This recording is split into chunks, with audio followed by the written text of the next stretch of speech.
Hello, I'm Bridget Beam. It's a great pleasure to be here. I love Startup Grind. It's always an energetic, fun crowd of people. And it's a huge pleasure to have Steve with us here today. As you guys, many of you know, he's had an incredibly impressive career here in the Valley, starting as a software engineer at PayPal, and then as the CTO of YouTube, and has gone on to be at Google, started earlier at eBay. Hugely impressive career. We don't have time to talk about it all, so we're going to start by focusing on YouTube. I'd love to hear how and why you left PayPal to start YouTube. Sure. Well, I moved out originally to the Bay Area as part of PayPal when I think there were about 11 people total in the company. And the first day that I started at PayPal, I met Chad Hurley, who was the other co-founder of YouTube. And I think it was a great experience that not many people have because when you go from a small company, we've got the chance to be able to see what it was like, all the challenges of starting a company, and especially during sort of that 99, 2000 .com era, where you have to be pretty frugal with and calculating about how you're spending your money. And all the way through sort of going through that phase, going public, and then the acquisition and what that was like with the eBay acquisition and trying to integrate two companies together. After that, I think in about at the end of 2004, 2005, there was a final project that I worked on, which was launching PayPal in China, which today doesn't exist anymore. But that was the first time where I managed a group of engineers, and that was a great experience leading into the YouTube experience. But when I left PayPal, I just thought that at that time, still without kids and still in my 20s, if I didn't leave at that time, there was just not going to be the opportunity for me to be able to have the time to start something. So we started meeting up and talking about different ideas with Chad, and that's when we came up with the idea for YouTube. Okay. And then you went on to leave in 2005, correct? Right. And work together and build a team to create YouTube, the platform. And you were the CTO and one of the lead software engineers. And since this topic is around building for the next billion, when you started YouTube, did you think about reaching 1 billion users? And if, and sort of the infrastructure and the technology that you use, and if you didn't, what things did you have to change along the way? No, I think a big problem always is, or a big question for starting a company is when you actually put the spike down into the ground to say, this is what YouTube 1.0 looks like. Yeah. And I think oftentimes you push that sort of finish line further and further back. And I thought, YouTube 1.0, for example, didn't have a search function because the idea was we didn't have any videos. You can find all the videos on YouTube by just visiting the website. You didn't need a search function. So we tried to calculate, what do we actually need? None of us can believe that now. What do you actually need for the first day or the first week or the first month? And the sooner you can get it out, the better. And you can, especially on the web, it's a little bit more difficult now with iOS, with Android apps, where there's a longer time to be able to push a new feature out for it to get released. But certainly on the web, you can make multiple pushes in a single day. So as soon as new features were implemented, committed into the code base, they would be seen in minutes to the public. So I think still followed to this day, the mantra is to always kind of push that earlier the better, and then you can start getting the feedback about certain features that the users are actually using, certain features that users aren't using, and then sort of pivot the product around that user experience. That's great. Yeah, I know that rapid prototyping model is now sort of widely used, but I'm sure back then, not that you're old, but was definitely not as prevalent. One thing that I love is about the YouTube story is a lot of founders really focus on capital. Like, I don't have any money to start my company, and I need to get an angel investor right away when I have an idea. And you guys had some capital from PayPal being purchased, but I understand that most of YouTube was financed on your credit card. Can you tell me how that happened? So this was in 2005, and it kind of follows on the decision that I made that, if I don't venture out and try to do something on my own, I just wouldn't have this opportunity later on. So the sort of two check marks that I made was if 2 years passed and whatever we started, whatever I was working on didn't pan out, and that could actually include multiple things or multiple startups to try and venturing out onto multiple areas.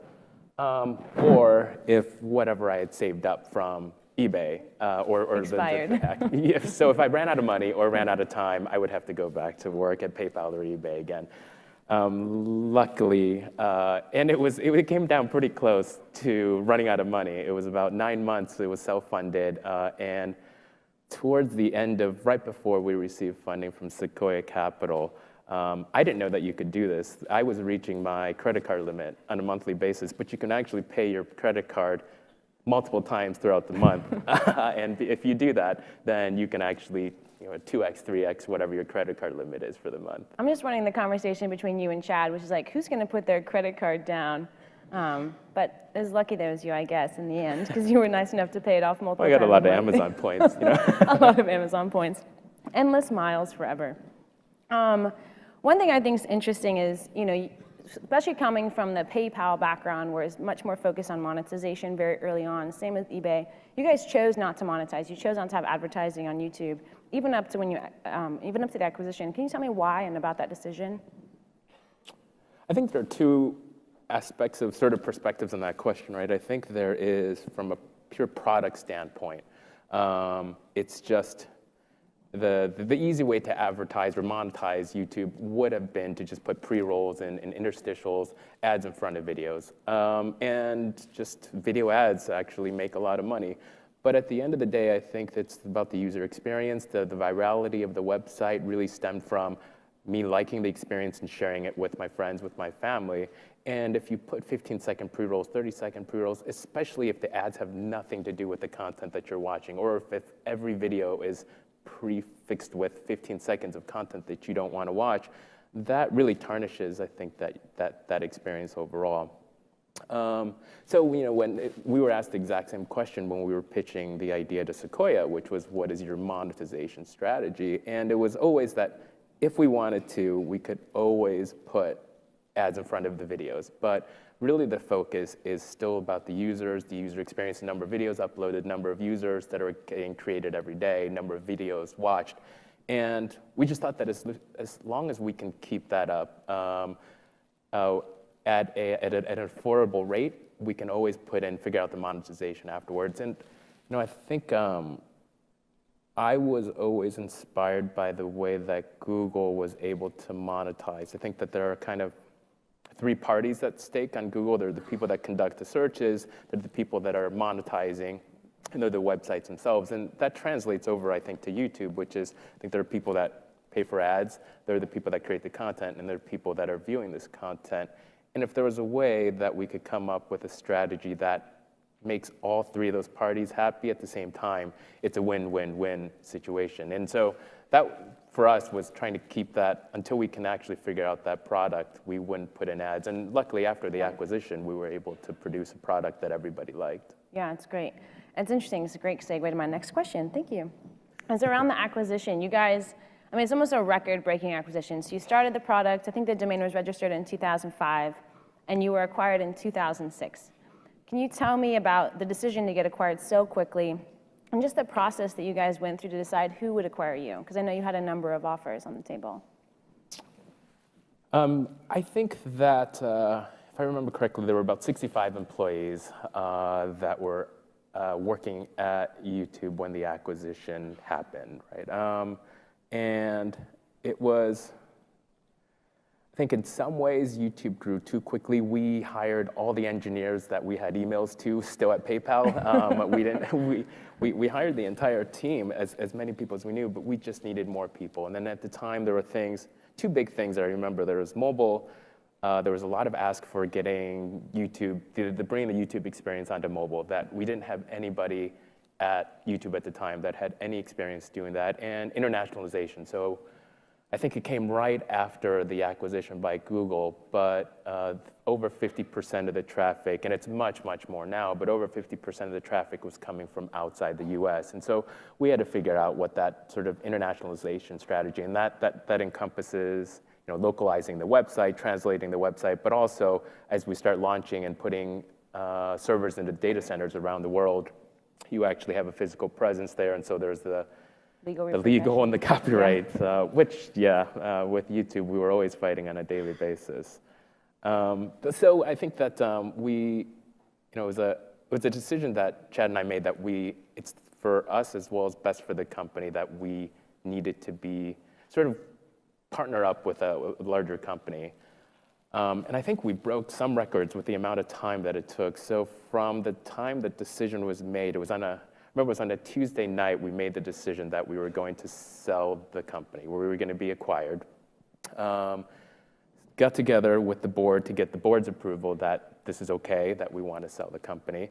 And then had a meeting with two companies, really. It was with Yahoo and twice with Google, all at the same Denny's restaurant in Redwood City down the street. It's Why Denny's?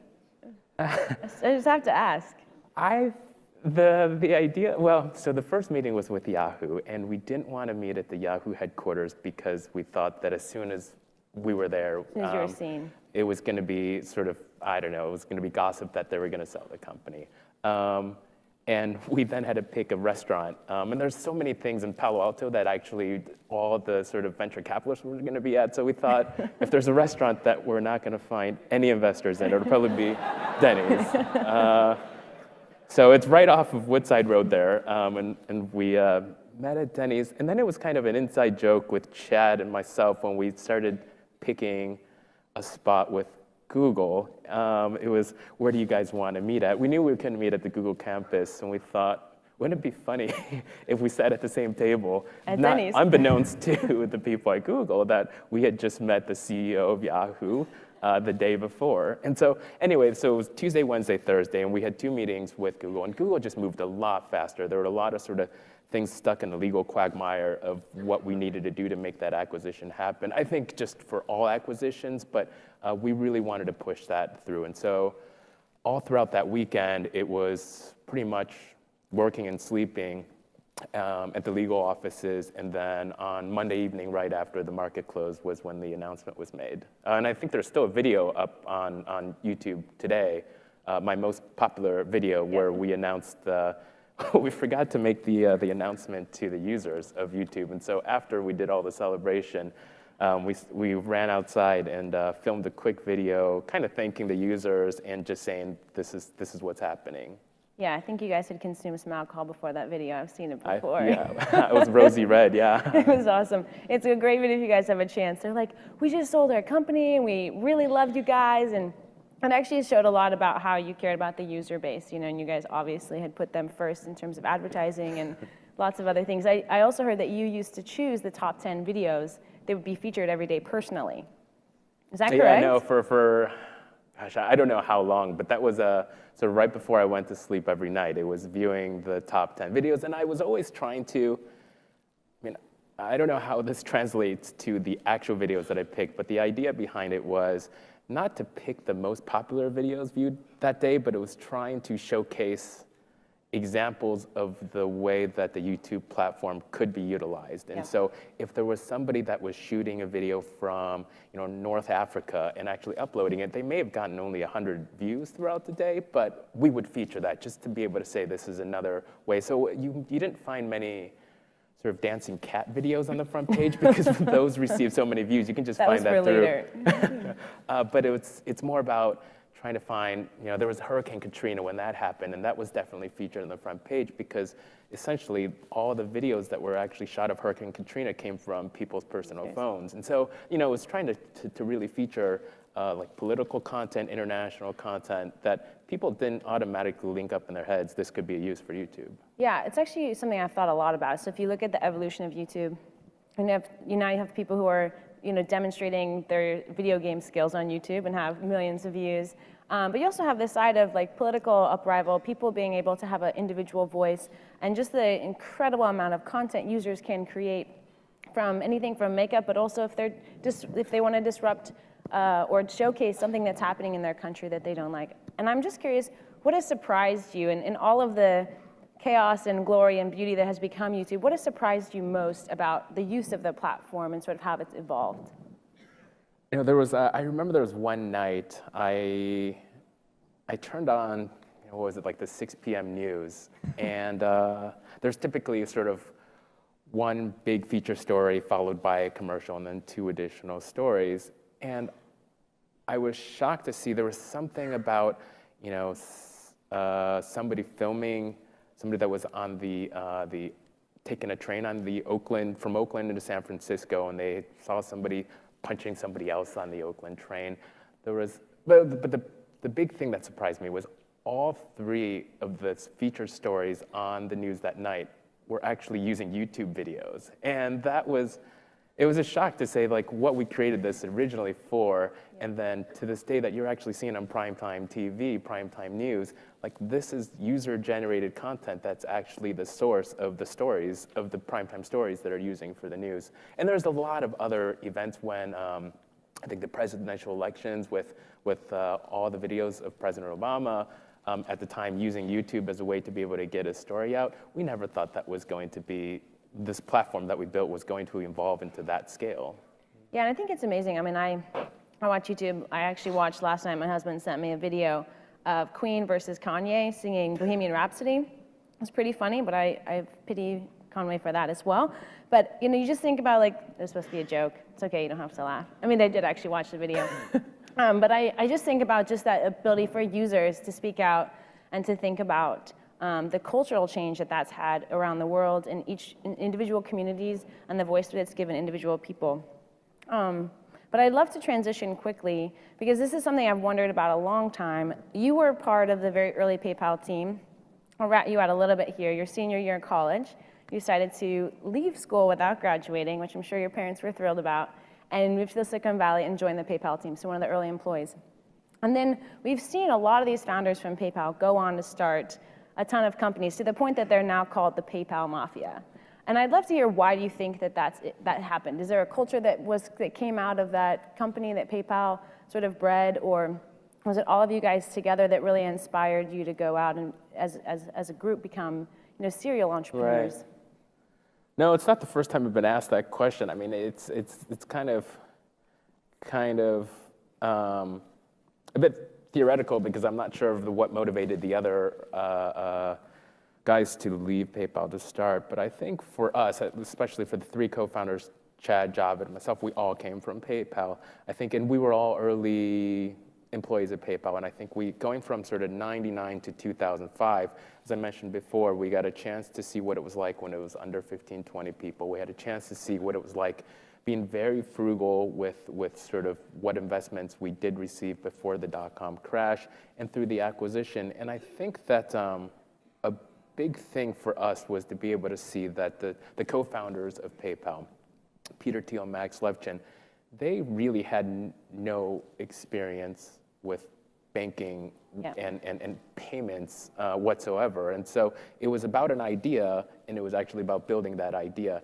And to be frank, we didn't know anything about video when we started YouTube. It was kind of just figuring out, I mean, it was trying out the 220 different audio codecs and the video codecs, and then we found out, should we use QuickTime, Windows Media Player, Real Player, and then we finally settled on Flash. But that was all sort of first started based on the motivation of this idea and making it work, and then figuring out the technical know-how to be able to get this to work. And all the engineers that we hired, I don't think a single one has ever done video before. And I think that that's the main motivators for people that actually have worked at PayPal and have worked alongside Peter and Max, and to be able to say that if they had an idea, they can actually go out and try it. And at the end of the day, I don't think you can have whatever the chances are, the risks are always high for starting a new company. But I think with as many people, the alums of PayPal, they do go out and try it because they see they've gone through what they've gone through, and they've also seen all these other people start companies like Yelp and Slide and YouTube, and when they do get an idea, they go out and try it themselves. It probably kind of dispelled the myth that they have to be all-knowing. I'd love to talk about your co-founder, Chad. So you and Chad, you met the first day of PayPal, and then you've went on over 15 years to start a number of companies together, an accelerator. I know you've worked on a lot of projects together. A lot of startups fail because of internal conflict, and a lot of times between founders. Can you tell us a little bit about how your relationship works and why you think it works? I think that Chad was always the designer and I was always the engineer, and I think we always met together on the product, right? Yeah. And so I mean, I'm colorblind. I can't see the colors. I can't really distinguish between a good design and a bad design. And so I think the complete hands-off approach, and you know, same thing. I think that Chad never had any programming experience. So that hands-off approach is really good to say that everything that's siloed in the engineering side, you're going to own. Everything that's siloed in the design side, I'm going to own. And then the product discussions, I think they became very productive because we were able to talk about what we wanted the product to be. And then as soon as we made those decisions, we would be able to kind of run off to our silos to actually implement it. So there was not a lot of, I think when startups are started by multiple engineers, there's a lot of discussion about, you know, how should we implement this thing? And to be quite honest, many of the implementations are all fine. It's more about just getting it out and getting it finished. And so we never had that problem when it was Chad and myself. Yeah, that's great. Well, my last question for you is if you were going to start another startup today, what would it be and why? Well, I think it's hard to be living in Silicon Valley without working on a startup of some sort. And so I think... Are you alluding to something? Well, there's a co-founder, VJ, who I've known for 25 years. We went to high school together, we went to college together, and we worked at YouTube together. And we're working on something that's going to be launched at South by Southwest, so I think just a little over 2 weeks away. And it's a site and an app for anyone that enjoys food. It's a little bit different from YouTube, but I think if you know what the term sous vide means, if you know what a green egg is, Nom, the site, is for people like you. And that's just something that VJ and we found out that every time we got together, we were always talking about food and technology, so we merged the two together, and that's what the site is. Well, that's really exciting. I look forward to seeing it launch in the next few weeks. Awesome. Thank you so much for joining us. It's been a pleasure. Thank you for having us.